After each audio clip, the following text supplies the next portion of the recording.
I mean, I don't really like the term vulnerable customer.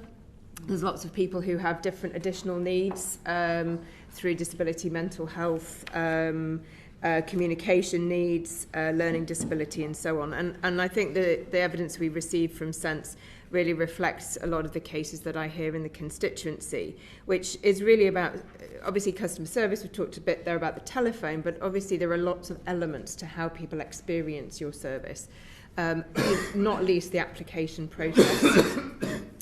And so, as Sense said, you know, the process for PIP, long, complicated and stressful. I had an own constituent who was applying for disability living allowance for her son. She talked about a 40-page document. And even having completed that and submitted it, she was only then told by a DWP advisor that, in fact, the address on the website was the wrong one. And so her claim hadn't been received. So these sorts of elements of customer service create an extreme level of emotional and heightened anxiety. So I'd like to sort of know, well, firstly, who do you define as vulnerable customers for the purposes of your work?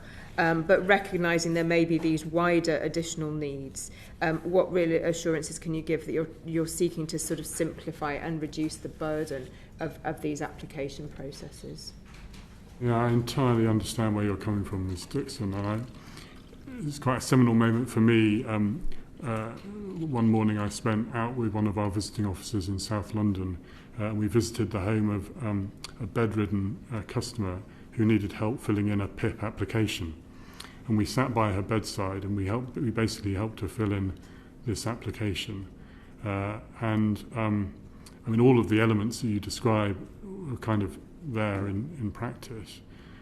It's the kind of nature of the benefit, but, you know, it gives me this determination. How do we make sure that we make that whole process as straightforward and as sensitive and as appropriate as we possibly can? Because, yes, I agree with you. You can talk about people's needs in all sorts of different ways, but ultimately all of our customers have needs one way or another, and we need to be an organisation that tailors our support around that.